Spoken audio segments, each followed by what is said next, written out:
모세의 생애를 읽다 보면 한편으로는 이해가 되는데 한편으로는 이해가 안 되는, 저와 여러분이 늘 하나님 말씀에 순종하면 복을 받고 불순종하면 심판을 받는다, 하나님 말씀대로 행하면 은혜와 역사가 일어나고 하나님의 말씀대로 행하지 않으면 도리어 화가 임한다, 참으로 많이 들었고 권면했습니다. 이스라엘 백성이 애굽에서 나와서 광야를 가는데, 자, 백성들이 마실 물이 없어서 원망을 합니다. 그래서 모세도 대책이 없으니까 하나님 앞에 구합니다. 마실 물이 없어서 원망을 하는데 어떻게 할까요? 자, 물이 없어서 원망하는 사건이 출애굽기에서 민수기까지 두 번이 나오는데 두 사건이 정반대입니다. 첫 번째 사건에서는 하나님께서 모세에게 뭐라고 하시냐면 반석을 쳐서 물을 내라 라고 하십니다. 그래서 모세가 하나님 말씀대로 합니다. 지팡이로 반석을 치니까, 하나님의 말씀에 순종을 하니까 물이 나옵니다. 그래서 설교할 때 하나님 말씀대로 순종하면 물과 전혀 관계없는 반석을 쳐도 물이 나오는 하나님의 이적과 하나님의 역사가 일어납니다. 말씀대로 행합시다. 할렐루야, 다 됩니다. 그런데 그와 비슷한 사건이 한 번 더 나옵니다. 광야를 이동하다가 또다시 물이 없는 지역에서 백성들이 원망을 합니다. 또 모세도 하나님께 구하죠. 백성들이 또 원망을 하는데 물이 없습니다. 어떻게 합니까? 이번에 하나님이 뭐라고 하시냐면 반석을 명하여 물을 내라 라고 하십니다. 그런데 이번에는 모세가 순종을 하지 않고 불순종을 합니다. 반석을 명하여 물을 내라라고 했는데 명하지 않고 지난번처럼 반석을 두 번 칩니다. 하나님 말씀대로라고 하면 치는 행위가 아니라 명해야 합니다. 모세는 말씀대로 순종하지 않은 것이고 모세는 불순종을 한 겁니다. 그러면 반석에서 물이 나와야 할까요? 안 나와야 할까요? 안 나와야 합니다. 명하라고 했는데 불순종하여서 쳤으니까 반석을 두 번 땅땅 치는 순간 괜히 손만 찌릿찌릿하고 물이 하나도 안 나와야 합니다. 그런데 반석을 땅땅 치는데 물이 쫙 나옵니다. 여러분, 말씀대로 안 했는데도 이적이 일어났어요. 불순종했는데도 역사가 일어났어요. 지금 많은 사람들이 성경을 읽으면서 그 순간에 모세가 불순종했는지 잘 눈치를 못 챕니다. 더군다나 이스라엘 백성들은 한 사람도 눈치를 못 챕니다. 왜냐하면 하나님께서 반석을 명하라 라는 말씀을 모든 백성이 다 알아듣게 말씀하신 것이 아니라 모세에게 말씀하셨거든요. 그러니까 백성들은 지금 아무것도 몰라요. 지난번에도 모세가 땅땅 쳐서 물을 내더니 요번에도 땅땅 치니까 물이 나오는구나, 이렇게만 알고 있습니다. 그러니까 성경을 따로 떼어놓고 보면 이야기가 되는 것 같은데 연결해서 보면 모순되는 것 같고 충돌되는 것 같은 사건들이 참으로 많습니다. 그래서 성경을 늘 전체적인 안목 속에서 어떻게 전개되고 어떤 흐름 속에서 그 충돌되는 사건들을 풀어낼 수 있는 하나님의 의도, 하나님의 뜻이 무엇이냐라는 걸 찾아내야 합니다. 저와 여러분이 오늘 사무엘상을 살피려고 하는데 사무엘상 1장, 2장, 3장을 보시면 그 앞에 책이 룻기입니다. 그 앞에 책이 사사기입니다. 그러면 사사기를 쭉 읽다가 룻기가 한 번 나오고 그 다음에 사무엘상이 나옵니다. 그래서 대부분의 성도님들이 성경을 읽다가 흐름을 놓칩니다. 자, 사사기에서는 이스라엘 백성들이 하나님의 뜻대로 살지 않고 우상을 섬겨서 오랫동안 이방의 압제를 받고 그때마다 하나님이 은혜를 주셔서 사사를 통해서 구원하셨더라, 이 얘기가 1장부터 16장까지 나오고 17장 이하부터는 이스라엘이 어떻게 패역했는가, 제사장들의 그 하나님의 뜻대로 살지 않은 모습이 나옵니다. 이스라엘의 패역함을 상징하는 사건이 제사장들의 타락 사건입니다.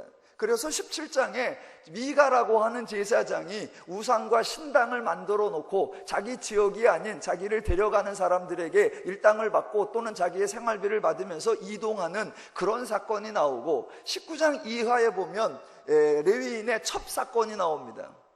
그래서 사사기의 결론이 각각 자기 소견에 옳은 대로 행하였더라, 하나님을 무시하고 하나님이 잊혀져 있는 모습입니다. 그런데 사무엘상으로 딱 보면 갑자기 신실한 제사장 엘가나가 나오고 그의 신실한 부인 한나가 나오는 것으로 착각들을 합니다.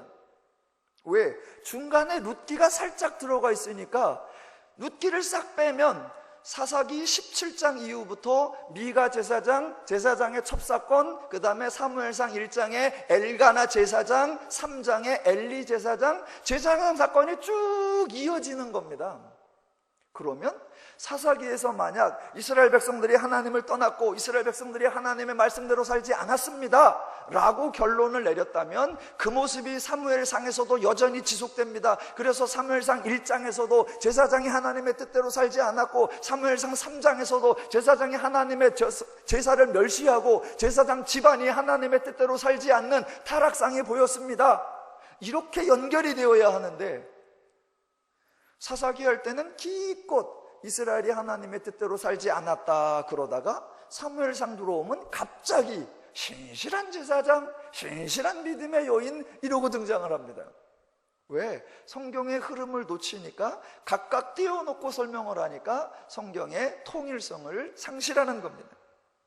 자, 오늘 사무엘상 1장에 보면 한 엘가나라는 제사장이 있고 그 제사장에게 한나와 브닌나라고 하는 부인이 있습니다. 한나와 브닌나는 둘 다 부인입니다. 한 사람은 첩이고 다른 한 사람은 부인이고 아니요, 둘 다 부인입니다. 그렇게 제사장에게 두 부인이 있었는데 그 중에 브닌나에게는 자녀가 있었고 한나에게는 자녀가 없었더라라고 소개되어 있습니다. 여러분, 한 남자가 두 부인을 데리고 살려면 예나 지금이나 신체적으로도 건강해야 되지만 정서적으로나 이 여러 표현의 역할을 잘해야 합니다. 여러 부인을 데리고 사는 거 절대로 쉬운 일이 아닙니다. 성경에 보면 여러 부인을 데리고 산 경우가 많이 나오는데 행복하게 사는 모습이 거의 없습니다. 그냥 대표적으로 야곱도 여러 부인이 있었는데 집안이 평화롭질 않습니다. 부인들끼리 싸워서 오늘 밤은 이리 와라, 내일 밤은 저리 가라, 자기들끼리 다투는 그 와중에 야곱이 심신이 곤고했을 것 같고, 나중에 보면 모세도 부인을 따로 얻죠. 십보라라는 부인이 있는데 나중에 이디오피아 여인을 또 얻습니다. 그렇게 부인 얻는 것 때문에 미리암이 시기가 나고, 그래서 가족 간에 질투가 나고, 그래서 동생이 문둥병이 걸리고, 참 이 여러 부인을 두는 거 쉽지 않습니다. 그래서 여러 부인을 두려면 여러 가지 면에서 능력이 있어야 됩니다. 저는 그런 능력이 없어서 부인을 하나만 데리고 삽니다. 자, 엘가나라는 이 제사장이 부인이 둘인데, 자, 한 사람은 자식이 있고 한 사람은 자식이 없다. 그러면 부인들을 참 지혜롭게 대해야 하는데 엘가나는 그런 면에 실패한 것 같습니다.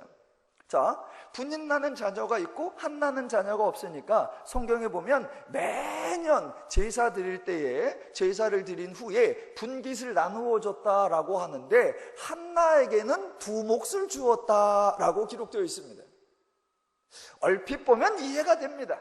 브닌나는 자식이 있어서 그래도 알콩달콩 살고 있고 한나는 늘 외로우니까 그 외로움을 어떻게든 달래주려고 몫을 2배로 주어서 일종의 보상 차원에 자기가 그만큼 사랑한다라는 표현을 해주려고 줄 수 있습니다. 얼핏 보면 이해가 되는데 그것도 가끔이어야지요. 그런데 이 엘가나는 매년 그렇게 주었다라고 합니다. 여러분, 상식적으로 한번 생각을 해봅시다. 자식을 두고 있는 브닌나와 자식이 없는 한나와 생활비가 누가 많이 들어요? 당연히 브닌나가 많이 듭니다. 그러면 엘가나가 몫을 나누어 주려고 하면 누구에게 많이 주어야 합니까?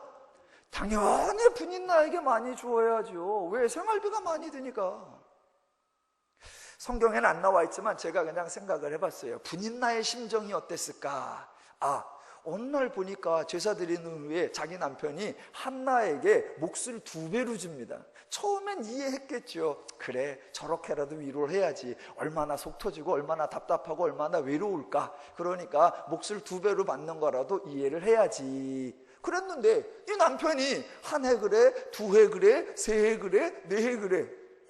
생활비는 자기가 더 드는데 자기는 대충 주고 엉뚱한 사람에게는 몇 배를 줘. 처음에는 이해가 됐을 거고 처음에는 한나를 긍휼히 여겼을 겁니다. 그런데 그게 몇 해가 계속되니까 분인나가 그 다음부터는 시기가 나는 거죠. 그래서 애도 못 갖는 애가, 자식도 없는 여자가, 그래서 이제 막 흔히 말하는 염장질을 해대죠. 그래서 한나가 격동하였더라 라고 되어 있습니다. 분인나가 무조건 나쁜 여자가 아니고 한나가 무조건 착한 여자가 아닙니다. 스토리를 보면 분인나의 심정 충분히 이해할 수 있습니다. 한나 결코 그렇게 멋있는 여인이 아닙니다.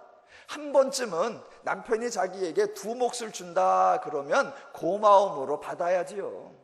그랬는데 둘째 해도 그렇고 셋째 해도 그렇고 눈치를 보니까 분인나가 삐져있고, 그러면 지혜로운 여인이고 현명한 여인이라면 남편을 달래야지요. 고맙소. 나를 이렇게 챙겨주고 내 마음을 알아주고 내 처지를 이해해주니 정말 고맙소. 그런데 두 몫이 줘도 난 생활비가 그렇게 많이 안 두어. 나 먹고 사는데 부족함 없으니 그거 분인나에 두 몫을 주시오. 거기는 훨씬 더 많이 들 거니 그래야 우리 집안이 화평하지 않겠소? 제가 한나라면 그러겠어요. 제가 한나라면 어차피 셋이 살아야 하는 건데. 그런데 엘가나도 지혜롭게 행동하지 못했고 분인나도 넓게 행동하지 못했고 한나도 현명하게 행동하지 못했습니다. 그래서 셋이 사는데 그 사는 모습이 아주 오늘날로 말하면 이 싸움하는 가정, 질투가 있는 가정, 분쟁하는 가정, 상담학적 용어로 엮이는 가정입니다. 엮이는 가정. 그러니까 세 사람 모두 건강한 가정이나 행복한 가정을 이루는 일에 실패하고 전형적인 엮이는 가정의 모습을 가지고 있습니다. 그러니까 사무엘이 그 가정에서 출생을 하는데, 사무엘은 전형적인 신앙이 좋은 가정, 제사장의 가정으로서 믿음이 있고 하나님을 신실하게 의지하며 온 가정이 화목해서 그 자녀가 생기면 믿음으로 잘 양육하는 그런 가정에서 출생했느냐? 전혀 아닙니다. 사무엘은 분쟁하는 가정에서, 싸우는 가정에서, 그런 가정에서 출생했습니다. 또 한나가 자기 마음을 늘 다스리며 주변 상황이 아무리 곤고할지라도 온유하며 화평하며 인내하며 절제하며 포용하며 양선하며 그런 가운데서 아이를 잉태하기를 원했고 아이를 출산했느냐? 전혀 그렇지 않습니다. 한나가 하나님 앞에 나가서 기도합니다. 그럴 때 뭐라고 합니까? 나의 원통함과 나의 격분함이 많습니다 라고요. 그러니까 늘 불만이었고 늘 마음에 원망이 가득 찼고 늘 마음에 억울함이 가득 찬 거예요. 그런 가운데 나도 이 억울함과 나도 이 원통함을 극복하려면 자식을 낳아야 한다. 나도 아들을 낳아야 한다. 나도 새끼가 있어야 한다. 하나님 앞에 본인 말 맞다나 원통함과 격분됨을 가지고 나아갔었습니다. 그러니까 그 집안이 참으로 화목한 가정, 그 집안이 남편과 아내, 부인들끼리 서로 의가 좋은 가정이 전혀 아니었습니다. 전혀 아니었어요. 자, 그런 가정에서 한나가 여하튼 하나님 앞에 간구했더니 하나님께서 한나의 기도를 들으셔서 자녀를 주셔서 태어나게 된 아이가 사무엘입니다. 사무엘은 엮이는 가정에서 출생하였고 출생한 이후에 아주 건강한 모습으로 신실한 모습으로 은혜롭고 화목한 가정에서 참으로 인자하고 자상한 돌봄을 받으면서 성장했느냐? 그렇지 않습니다. 출생하기 전이 엮이는 가정이었고 성장하는 과정이 매우 불우한 환경입니다. 우리는 불우하다 그러면 대부분의 경제적으로 어려운 것을 불우하다라고 합니다. 그런데 사실은 그렇지 않습니다. 불우하다라는 것에 다양한 기준이 적용될 수 있습니다. 여러분 잘 아시는 연예인 중에 남궁연 씨라고 있습니다. 그 드럼 치면서 머리 이렇게 빡빡 밀고 나오는 그런 사람이 있는데 그분 부모님이 둘 다 대학 교수님이십니다. 아버지도 교수님, 어머니 교수님, 본인도 연대를 나온 엘리트입니다.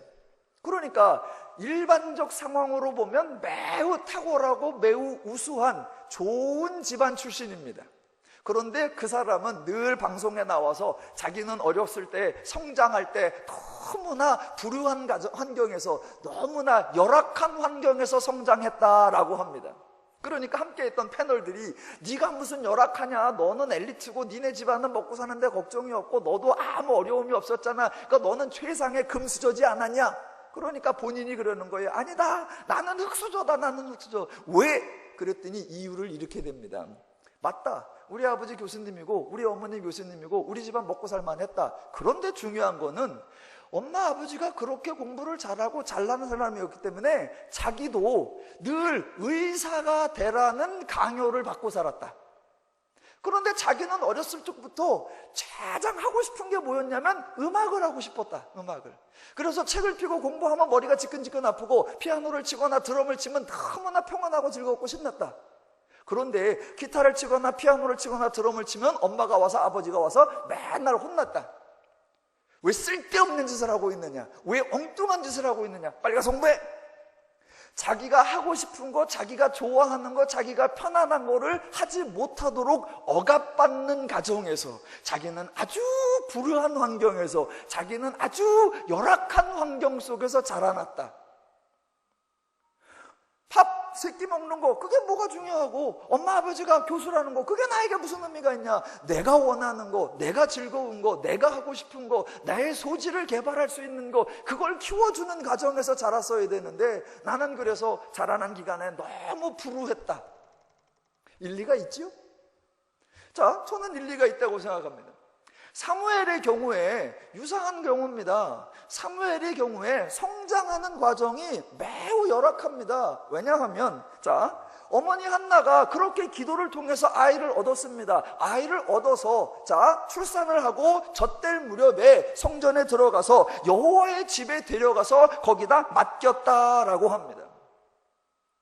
여러분, 젖된 아이에게 필요한 것은 제사장의 돌봄이 아니라 젖된 아이에게 가장 필요한 것은 어머니의 품이고 아버지의 보살핌입니다.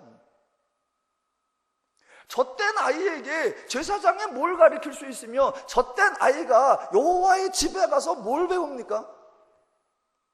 젖된 아이에게 가장 절실한 것은 매 끼마다 눈을 맞춰주며 그의 그 자상한 언어로, 따뜻한 마음으로 내가 너를 사랑한다, 너는 귀한 아들이다, 우리 모두는 너를 사랑한다. 자녀에게 가장 필요한 것은 바로 그 부모의 애정이고 부모의 관심이고 부모의 사랑이고, 내가 잘 되기를 원한다, 네가 원하는 것을 내가 후원해 주겠다, 너 건강한 모습 보니 좋다, 네가 웃는 모습이 우리 모두를 행복하게 한다, 너는 나의 기쁨이다. 어린아이에게 필요한 건 그겁니다. 그래서 어린아이가 그 부모와 그 가정에서 안식을 얻으며 평안을 얻으며 이 가정이 나에게 정말 좋구나, 그래서 건강한 정서 속에서 살아가는 거, 그게 아이에게 가장 필요하죠. 그런데 사무엘은 출생하기 전에 분쟁하는 부모들 밑에서 출생을 했는데 정작 젖된 후에 성전 여호와의 전에 맡겨졌습니다. 그러면 가정에서보다 여호와의 집이 훨씬 더 따뜻할 수 있고 여호와의 집이 훨씬 더 교육을 잘 시킬 수도 있지 않냐. 그러니까 특수교육기관으로, 최고의 교육기관으로 유학 보냈다고 생각하면 되지 않냐. 예, 그렇게 생각할 수 있는데 실상은 그렇지 않습니다. 그 당시 엘리라고 하는 제사장이 있었는데, 자, 성경에 사무엘상 2장에 보면 그 엘리 제사장과 여호와의 집을 소개하는 표현이 매우 재미있습니다. 그냥 제가 죄송합니다만 전문 용어 하나를 좀 쓰겠습니다. 영광, 여호와의 영광이라고 할 때 그 영광이라는 단어가 히브리어의 카보드라고 하는 단어입니다. 그런데 엘리 제사장 시대에 여호와의 집에서는 영광이 떠나갔고 라고 나옵니다. 카보드가 떠나갔고 대신 여호와의 집에 누가 있느냐? 엘리가 있는데 엘리가 비대하더라 라고 합니다. 그런데 엘리가 비대하더라 할 때 그 비대하다라는 단어가 카보드예요. 그러니까 지금 여호와의 영광이라는 단어하고 비대하다라는 단어가 똑같은 단어입니다. 그러니까 성경이 일부러 그렇게 랭귀지 플레이를 하는 거예요. 여호와의 전에 여호와의 카보드는 떠나갔는데 여호와의 집에 카보드한 엘리 제사장, 비대한 제사장이 있다. 정작 있어야 할 여호와의 카보드는 없고 제사장의 비대함만 있더라. 그러니까 성경이 엘리와 엘리 시대를 조롱하는 일종의 고급스러운 문학 표현입니다. 여호와의 영광은 없고 거기에 비대한 제사장만 있더라. 자, 그런 상황인데 그 여호와의 집에 사무엘이 보내졌습니다. 자, 그러면 같이 동료들이나 선배들이나 형들이나 같이 어울리면서 자라야 하는데 성전 여호와의 전에 누가 있었느냐? 예, 엘리의 두 아들이 있습니다. 엘리의 두 아들 홈니와 비느하스입니다. 그런데 홈니와 비느하스가 엘리 제사장의 아들로서 사무엘의 선배로서 사무엘의 형으로서 믿음의 신실한 모습을 보여주고 동생 사무엘을 잘 이끌어갈 수 있는 모범적 청년들이었느냐? 아니요. 성경은 정반대로 말해줍니다. 엘리의 아들들이 성경에 뭐라고 표현한다? 행실이 불량한 자라 여호와를 알지 못하더라 라고 합니다. 엄청난 비극입니다. 한나는 자기 아들을 여호와의 집으로 보냈는데 그 여호와의 집에 있는 엘리 제사장은 여호와의 영광 대신에 비대한 자신의 몸만 가지고 있고 그 아들들은 여호와를 알고 신실하게 여호와를 가르칠 수 있는 믿음의 선진이 아니라 행실이 나쁘고 여호와를 알지 못하더라.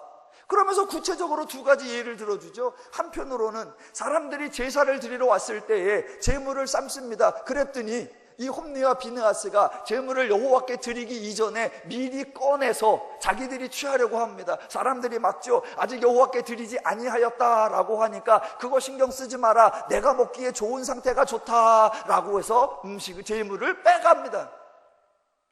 성전에서 뭐라고 한다? 저들의 죄가 컸으니 여호와의 제사를 멸시하였더라.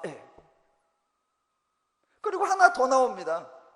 성전 옆에 있는 그 처소에서 당시에 있던 여인들, 수종드는 여인들과 함께 간음하였더라. 이러고 나와요.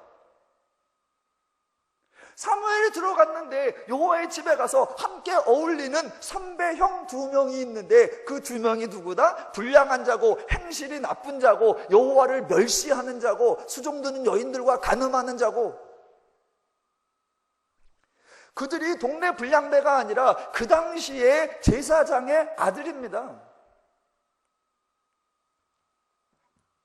그러니까 사무엘은 출생하기 전부터 불우한 역기능 가정에서 출생하였고 성장하는 과정이 부모와 단절되어서 부모의 사랑을 거의 받아보지 못한 채 여호와의 집으로 보내졌고 그 여호와의 집에서는 선하고 의로운 신실한 선배가 아니라 행실이 나쁜 선배들과 함께 어울릴 수밖에 없었다라는 겁니다.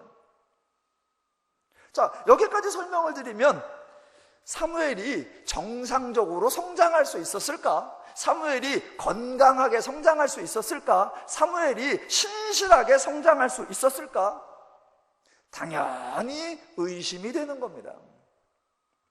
자, 대부분의 성도님들은 사사기부터 사무엘상 1, 2, 3장이 연결되는 거라고 생각을 하지 않고 사사기 이스라엘 나빴어. 그러다가 사무엘상 한나라는 믿음의 엄마가 있는 그 가정 엘가나 제사장의 신실한 집안 딱 분리를 시켜놓습니다.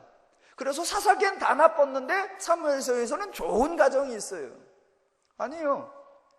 사사기부터 쭉 이어보면 지금 이스라엘의 영적인 상태를 얼마나 타락했고 얼마나 부패했는지를 제사장 집안 4명을 통해서 4사건을 통해서 사사기 말기부터 사무엘까지 어떤 수준이었는가 연결되는 겁니다. 아까 말씀드린 대로 첫 번째 미가의 제사장 사건 사사기 17장, 두 번째 사사기 19장에 나오는 레위인의 첩사건, 세 번째 사무엘상 1장에 나오는 엘가나 제사장 집안의 분쟁, 네 번째 엘리 제사장 집안의 영적 타락.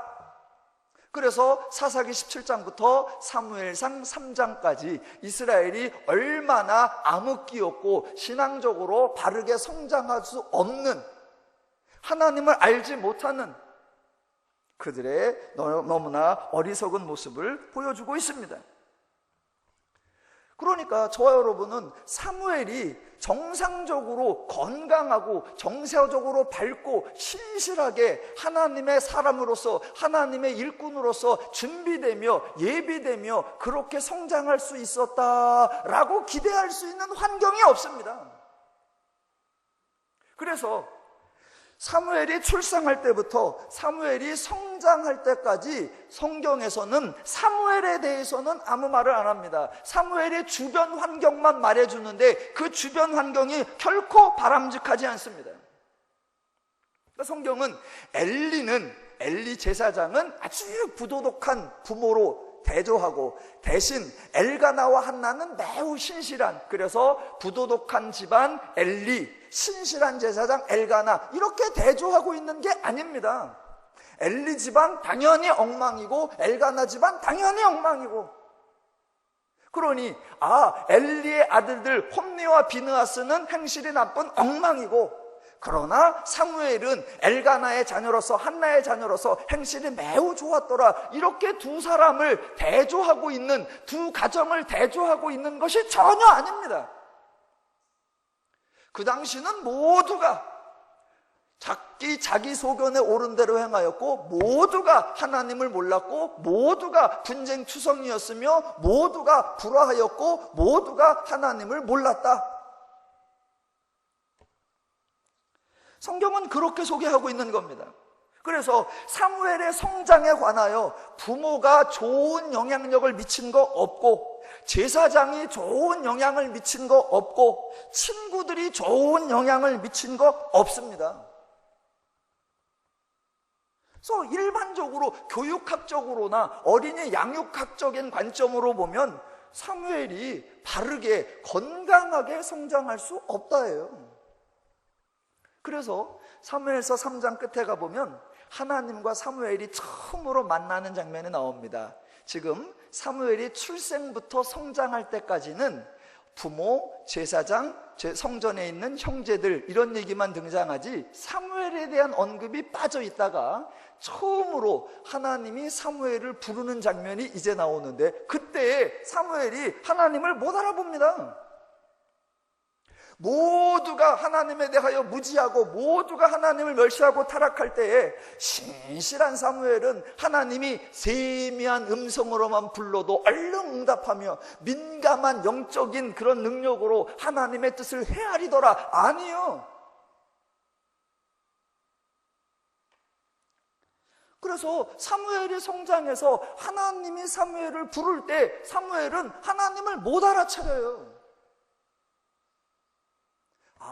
사무엘이 성장할 때까지 좋은 환경에서 믿음으로 양육받았구나. 성경은 정반대로 가는 겁니다. 부모에게도 건강한 영향력 못 받았고, 제사장에게도 건강한 영향력 못 받았고, 형제들에게도 건강한 영향력 못 받았다. 그런데 사무엘이 어떻게 우리가 알고 있는 하나님의 일꾼, 우리가 알고 있는 이스라엘의 지도자로서 성장할 수 있었고 그 역할을 할 수 있었을까?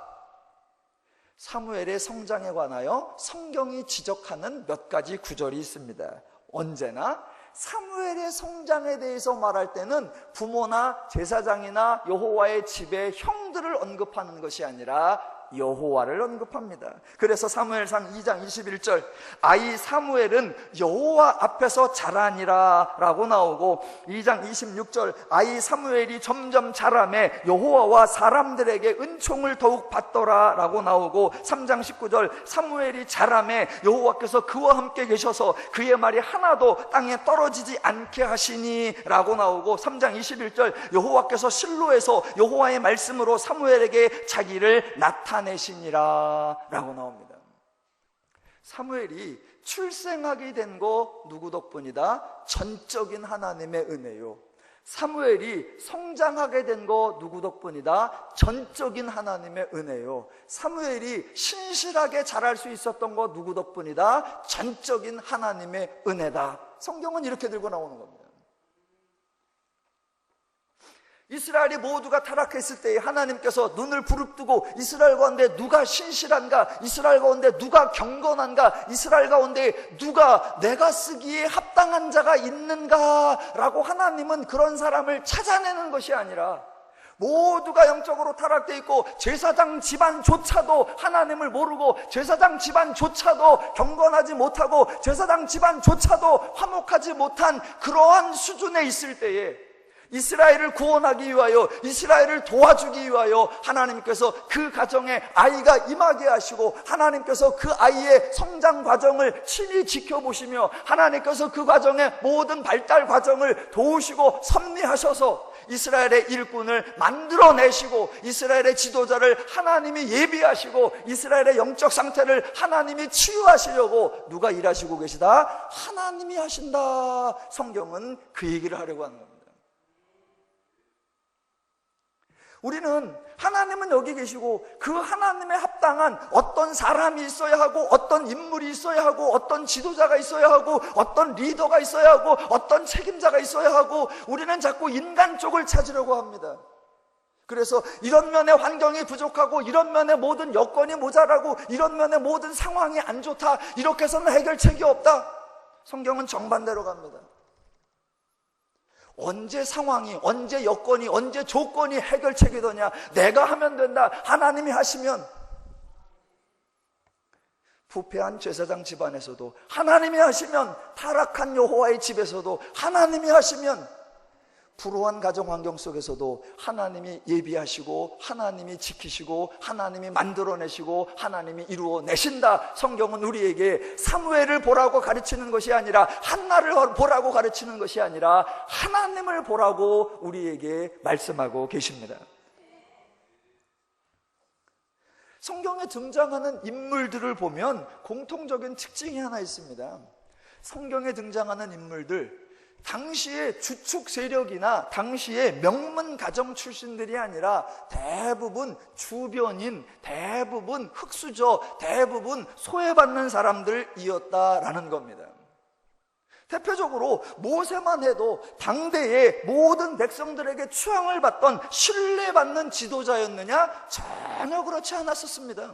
이미 나이도 늙어서 본인 스스로도 일할 수 없다고 생각하고 자기가 애굽으로 돌아가서 아무리 말을 한들 백성들이 믿어주지 않을 거라고 자기 스스로도 자기를 신뢰하지 못하던 그런 사람이었는데 하나님께서 그런 사람 부르셨습니다. 지난번 말씀드렸던 기드온도 마찬가지입니다. 기드온이 믿음의 가문 출신이어서 모두가 영적 타락이었을 때 사사로서 뽑힐 만한 아주 신실한 가문 출신이었느냐? 전혀 그렇지 않습니다. 기드온의 아버지 집에 뭐가 있었느냐? 바알의 신전이 있었고 아세라 산당이 있었습니다. 그러니까 기드온 어렸을 적부터 뭘 보고 자랐겠어요? 바알 섬기는 거, 아세라 목상 섬기는 거, 그거 보고 듣고 본인도 행하면서 자랐을 것입니다. 그래서 하나님이 기드온 부를 때 기드온이 하나님 기다렸습니다. 드디어 하나님이 이스라엘에서 저를 찾아오셨군요. 할렐루야, 제가 나가겠습니다. 그러지 않습니다. 정반대로 내가 어떻게 하냐라고 하고 하나님을 3번, 4번씩 시험했었던 그런 인물이었습니다. 다윗도 마찬가지입니다. 다윗도 명문 가문 출신이냐? 아니요. 형제들 중에 가장 탁월했느냐? 아니요. 사무엘이 기름 부으려고 할 때 맨 첫째 형 엘리압부터 순서대로 갑니다. 아버지나 사무엘이나 첫째를 딱 보면서 얘면 되겠지라고 합니다. 아니다. 그래서 7번째까지 다 아니에요. 그러면 그 순간 아버지가 이럴 줄 알았다. 내가 감춰놓은 히든 카드가 하나 있는데 우리 집에 에이스 다윗을 불러와라. 그래야 할 텐데 안 불러옵니다. 왜? 아버지도 신뢰하지 못하는 아들이었어요. 위에 형 7 다 합쳐도 이 막내 아들 다윗만 못하니 드디어 행여라도 위에서 어떤 애가 뽑힐까 걱정했는데 역시 사무엘은, 역시 하나님은 사람 보는 눈이 있군요. 그랬느냐? 아니요. 사무엘이 기름 붓기 전에 다른 아들 없느냐 그랬더니 한 놈 있기는 한데 저기서 양쳐요. 이 중에 없으면 없어요. 성경에 등장하는 인물, 주축 세력 출신이거나 명문 가문 출신이거나 탁월한 엘리트거나 그런 사람 없습니다. 신학으로 가봐도 마찬가지예요. 예수님의 첫 번째 부른 제자가 누구냐? 베드로입니다. 베드로, 뭐 하는 사람이에요? 당대에 고기 잡는 사람이에요. 그냥 어부예요. 어느 누구도 부러워하지도 않고 어느 누구도 그 시대의 지도자나 리더나 책임자라고 여기지 않는 매우 평범한 사람입니다. 베드로가 어부라고 하면 또 사람들은 이렇게 오해를 합니다. 어부로서 베드로가 평생을 어부로 살아가지고 고기 잡는데 아주 능통한 사람이다. 고기잡이만큼은 베드로 따라올 사람이 없다라고 생각을 하는데 그것도 착각입니다. 여러분, 베드로가 그렇게 고기를 잘 잡는 사람이었으면 갈릴리 바다에서 그물을 깃고 있을 때 예수님께서 누군지도 모르는 어떤 사람이 지나가다 말고 갑자기 베드로야 나를 따라오너라, 내가 너를 사람 낚는 어부 되게 하리라. 그러면 그 말 듣고 따라간다, 안 따라간다? 안 따라갑니다. 왜? 자기가 고기를 얼마나 잘 잡는데 고기를 잡으러 나갔다만 오면 만선해가지고 돈을 이만큼씩 벌고 있는데 왜 모르는 젊은이가 와서 날 따라오라. 거기를 미쳤다고 따라가요? 그런데 예수님께서 부르니까 얼른 따라갑니다. 그러니까 평상시 고기를 잘 잡았다 못 잡았다? 어차피 나는 고기잡이에도 소질이 없나벼. 이거 갖고 벌어먹기도 힘들어. 그런데 누군가 나를 따라오라. 그러니까 얼른 따라간 거예요. 성경이 얼마나 재밌냐면요, 예수님께서 베드로하고 고기 잡는 장면이 나오는데 여러분, 베드로가 복음서에서 고기를 잘 잡느냐? 못 잡아요. 베드로가 고기 잡는 사건이 성경에 2번이 나옵니다. 그런데 2번 다 허탕이에요. 밤새 고기를 잡았는데 허탕이에요. 절대 베드로는 고기잡이를 잘하는 사람이 아니에요. 그 사건 보면 목사님들이 이렇게 설명해요. 자, 예수님께서 물어보니까 잡았냐? 그랬더니 아니요, 밤새 수고했는데 하나도 못 잡았습니다. 그러니까 한 번은 깊은 데로 가서 그물을 던지라, 한 번은 내 오른편에 그물을 던지라 그럽니다. 그럼 목사님들이 아이고, 내가 밤새 해봤고 내가 전문가입니다. 거기는 고기가 없어요. 지금 시차가 낮은 데 있을 때지 깊은 데 있을 때가 아닙니다. 베드로, 내가 당신보다 훨씬 더 잘 알아요 라고 말했을 거라고. 아니요, 그럴 리가 없습니다. 왜? 베드로는 고기를 못 잡아요. 잘 잡는 사람이면 못 잡았을 리가 없어. 그러니까 베드로는 꽝이에요. 그러니까 하나님이 누구를 뽑았느냐? 꽝 중에 꽝을 뽑은 거예요. 일반인 정도도 안 되고 어부이고 어부 중에서도 가장 못하는 사람.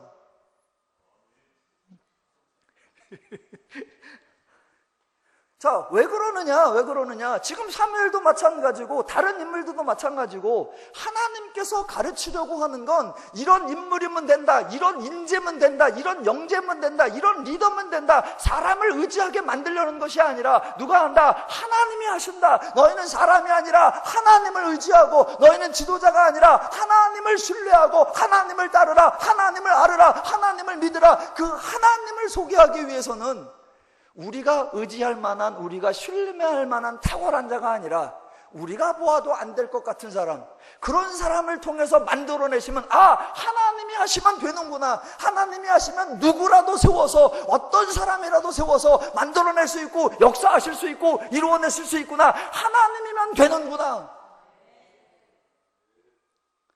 그래서 사무엘의 출생부터 사무엘의 성장까지 어찌 보면 제가 살아온 과정보다 더 못해요.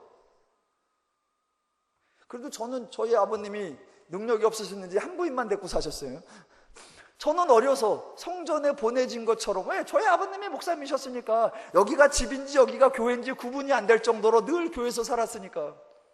그랬는데 제가 다니던 교회에는 홈리와 비나스 같은 형은 없었거든요. 그러니까 저보다도 더 못한 가정에서 났어요. 더 못한 환경에서 자랐어요. 그런데 사무엘 3장에 가면 사무엘이 하는 말마다 한마디도 떨어지지 아니하고 사무엘 4장 이하서부터 사무엘이 이스라엘의 지도자로 섭니다. 어떻게 설명이 가능할까? 오직 하나, 하나님이 그와 함께 하시매, 하나님이 그와 함께 하시매, 하나님이 그의 말이 하나도 떨어지지 않게 하더라. 누가 하셨다? 하나님이 하시는 겁니다. 저와 여러분이 알고 있는 성경 인물들은 출신적으로 볼 때에 우리가 생각하는 유능하고 탁월하고 훌륭한 믿음의 가문이 아니며, 두 번째, 저와 여러분이 알고 있는 성경의 인물들은 그들이 하나님을 만난 이후의 사건들입니다. 그들이 하나님을 만나기 전에는 어디 있었는지, 하나님이 그들을 찾아오기 전에는 무엇을 하고 있었는지, 하나님이 그들을 세우기 전에는 그들이 어떤 성품이었는지 저와 여러분 모릅니다. 저와 여러분이 알고 있는 성경의 인물들은 대부분 하나님이 이미 부르시고 하나님이 이미 찾으시고 하나님이 이미 세우신 그 이후의 일입니다. 그래서 그 사람이 어떤 준비를 했길래 선택을 받았을까? 어떤 자격과 어떤 조건이 있었길래 하나님 앞에 쓰임받을 수 있을까? 어떤 탁월성이 있었길래, 어떤 조건이 있었길래 하나님의 일꾼으로 선택될 수 있을까? 설명을 할 수가 없습니다. 왜? 그런 게 안 나오니까.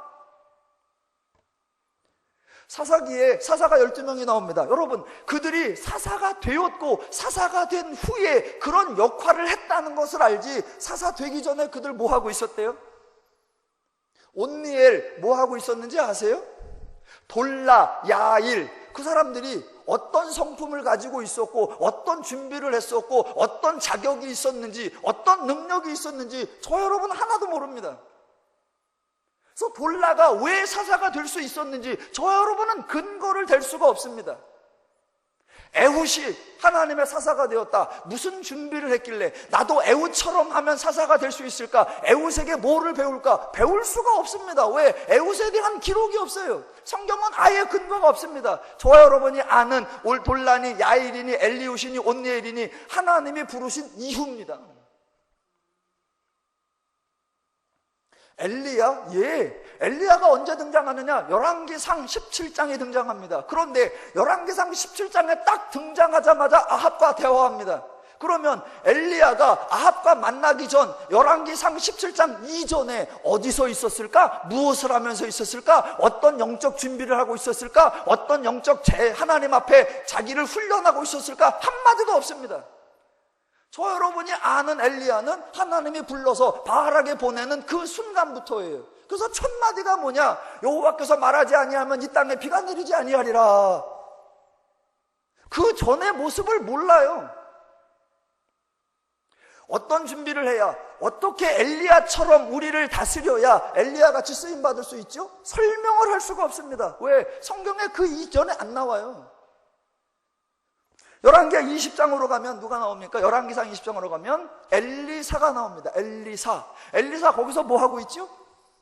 성경에 보니까 밭을 갈고 있더라요. 밭을 갈고 있더라. 예, 밭을 갈고 있는 거예요. 12결이 소를 가지고 밭을 갈고 있는데 엘리야가 지나가다가 옷을 휙 집어던집니다. 그러니까 그 옷 닦고 따라가는 거예요. 엘리사가 엘리야의 후계자가 될 수 있었던 거 무슨 준비를 했냐? 밭을 갈고 있었다. 예. 그럼 우리도 탁월한 엘리야의 후계자가 되고 탁월한 이스라엘의 영적인 예언자가 되려면 뭐를 준비할까? 밭을 갈자. 말이 되나요?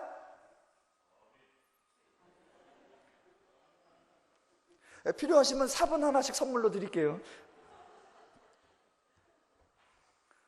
안 나옵니다. 신학으로도 마찬가지예요. 예수님이 베드로 찾아왔다. 그 전에 뭐 하고 있었대요? 모릅니다. 사도행전으로 가면 7 집사 나오죠. 7 집사가 나왔는데 그 전에 뭐 하고 있었대요? 어떤 준비를 하고 어떤 채비를 하고 하나님 앞에 어떤 능력이 있고 어떤 재주가 있어서 집사로 선택될 수 있었죠? 모릅니다. 구약의 예언자들 많죠. 이사야니, 예레미야부터 오바다니, 요나니, 요엘이니 다 나옵니다. 그들이 그 전에 뭐 하고 있었죠? 저와 여러분이 아는 성경의 인물들은 하나님이 부르신 이후, 하나님이 택하신 이후, 하나님이 세우신 이후입니다. 그러니까 그들이 행한 모든 것, 그들의 자질이 아니고 그들의 준비가 아니고 그들의 능력이 아니라 누가 하셨다? 부르신 하나님이 역사하셨고 세우신 하나님이 도우셨고 선택하신 하나님이 일하도록 하나님이 역사하셨습니다. 언제나 성경이 강조하는 거 하나님이에요. 그래서 하나님이 사람을 부르고 하나님이 사람을 세우고 하나님이 사람을 선택하는 장면을 보면 하나님과 인간이 대화하는 장면이 별로 없습니다. 다른 말로 묻는 게 없어요. 묻는 게. 예를 들어서 지금 사무엘도 하나님이 사무엘을 딱 불어서 일단 면접을 하시나. 사무엘아, 너 나를 위해서 살 각오가 되어 있니? 네가 주님을 위해서 할 수 있는 네 능력과 네 자격과 네 조건이 뭐가 있니? 묻는 게 없습니다. 어떤 다짐과 각오로 일하겠니? 흔히 말하는 면접적인 대화가 성경에는 단 한 번도 나오지 않습니다. 모세, 너 가정을 버릴 수도 있겠니? 다윗, 하나님의 나라의 일을 맡기 위해서 너 혈연도 다 끊을 수 있겠니?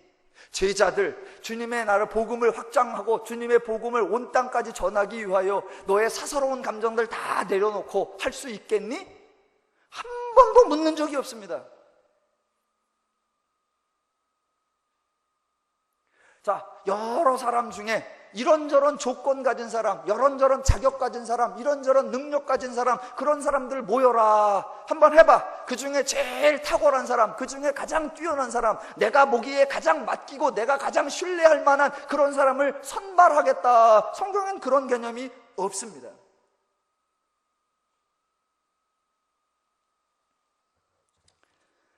그래서 대부분의 만나는 사람이 하나님을 만난 이후에, 저와 여러분이 아는 건 그 이후예요.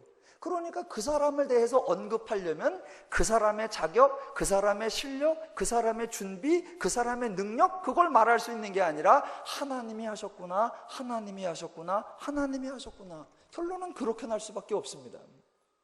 물론 성경에 출생부터 사망까지의 전생애가 나오는 사람이 소수가 있습니다. 소수가. 모세의 경우도 출생부터 사망까지가 나오고요, 삼손의 경우도 출생부터 사망까지가 나오고요, 사무엘의 경우도 출생부터 사망까지가 나오고요. 이런 경우는 있습니다. 그런데 자, 출생부터 사망까지 나오는 경우를 곰곰이 살펴보시면 그게 자연스러운 출생이 아니라 하나님이 도우시지 않았으면 출생 자체가 안 돼요.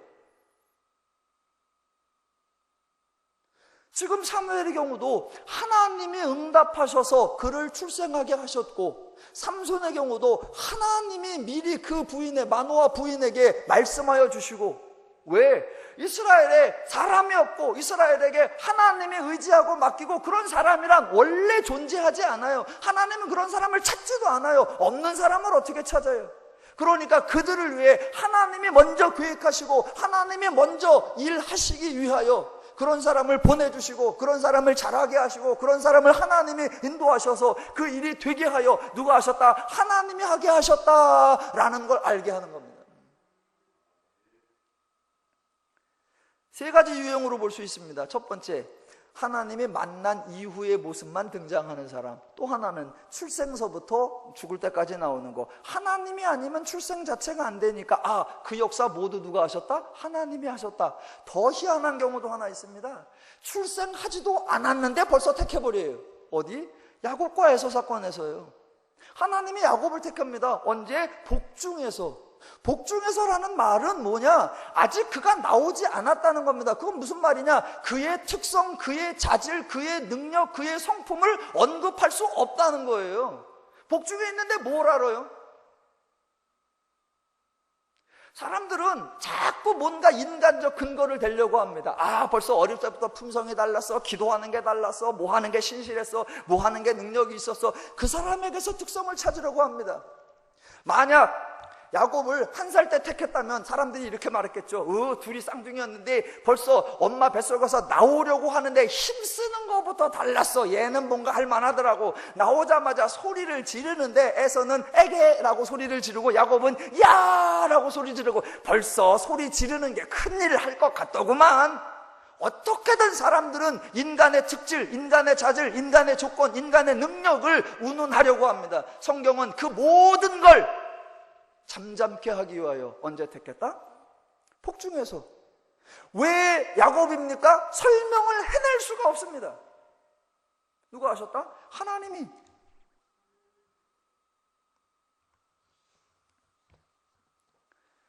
성경이 그렇게 가려고 하는 거예요. 그래서 오늘 사무엘 1, 2, 3장에서 사무엘의 출생과 사무엘의 성장할 때 주변의 인간적 도움, 인간적 영향력, 나쁜 영향력밖에 그 어떤 면에도 도움을 받을 수 없어요. 그래서 건전한 성장을 기대할 수 없는데 4장 이후부터 불멸의 선지자다운, 불멸의 예언자다운 어마어마한 역사가 일어난단 말입니다. 그럼 저와 여러분은 결론, 누가 하신다? 하나님이 하신다.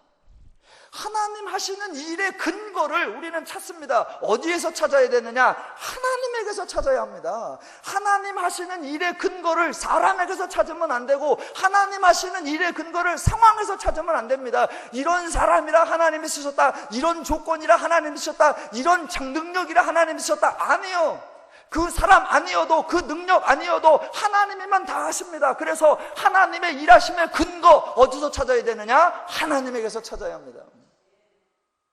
신명기에서 하나님께서 이스라엘에게 말씀하십니다. 모압에서 이제 가나안 들어가기 전에 너희들 중에 어느 누구라도 너희 스스로가 우리의 의로움 때문에 하나님이 우리를 택했다, 우리의 신실함 때문에 하나님이 우리를 택했다, 우리의 숫자가 많아서 하나님이 우리를 택했다라고 말하지 말라. 내가 너희를 택한 것은 너희의 조건이 아니라 내가 너희를 사랑하며 내가 너희 조상들과 행한 약속을 지키려 하며 내가 너희를 위한 것임을 알게 하려 함이라.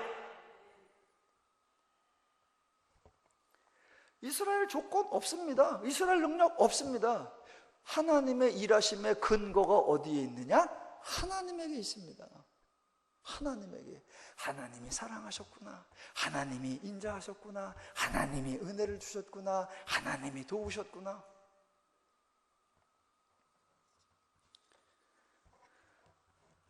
성경 전체를 보고 스토리 달락달락 나누면 여기에서도 좋은 교훈 나올 수 있고 여기서도 좋은 교훈 나올 수도 있습니다. 그런데 섞어놓고 보면 늘 이상해지는 거죠. 그럼 또 사람들은 그래요. 처음으로 돌아가서 의인은 없다, 의인은 있다. 도대체 누가 맞냐라고 하면 종종 성경에는 모순되는 얘기도 있다. 말도 안 되는 소리를 한단 말입니다. 하나님이 자기 모순도 극복 못하십니까?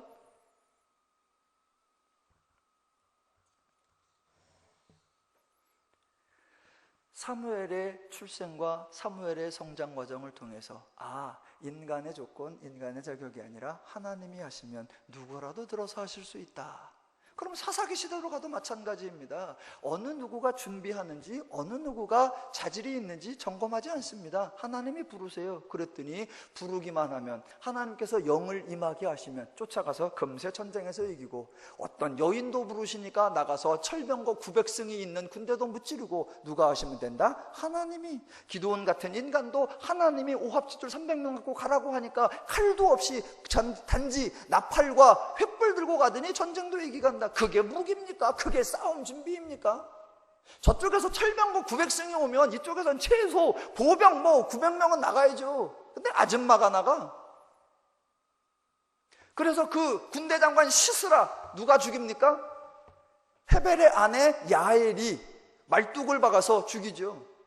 그러니까 철병거 900승을 가진 군대를 이길 때 하나님 쪽에서 나간 사람이 누구다? 아줌마 둘이요. 아줌마 둘. 하나님이 하시면 아줌마 둘 갖고도 900승을 이길 수 있구나. 그러면 우리는 아줌마가 얼마나 많은가?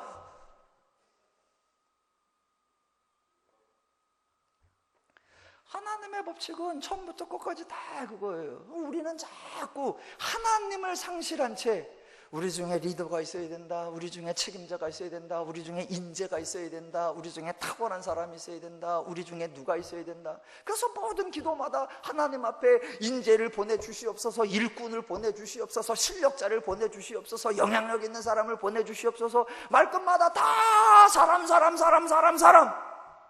하나님은 나 갖고 부족하냐? 내가 하면 할 수 있는다는 걸 모르냐? 기독교의 주체가 누구냐? 하나님이시고, 기독교의 중심이 누구냐? 하나님이시고, 기독교의 일꾼이 누구냐? 하나님이시고, 기독교의 책임자가 누구냐? 하나님이십니다. 사람에 의해서 하나님이 변하는 것이 아니라 하나님에 의해서 사람이 변하고, 하나님에 의해서 교회가 변하고, 하나님에 의해서 세상이 변하는 줄로 믿습니다. 하나님은 준비된 사람을 찾으시는 것이 아니라 하나님이 직접 사람을 부르고, 하나님이 직접 사람을 세우고, 하나님이 직접 사람을 준비시키고, 하나님이 직접 일하시는 신실하신 하나님, 좋으신 하나님, 우리를 위해 오늘도 수고하시는, 일하시는 하나님인 줄로 믿습니다.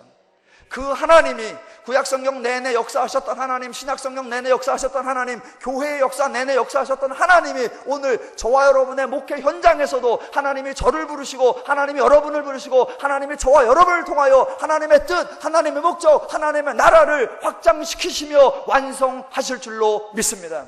하나님 때문에 평안하시고, 하나님 때문에 담대하시고, 하나님 때문에 자유하시기를 주님의 이름으로 축원합니다.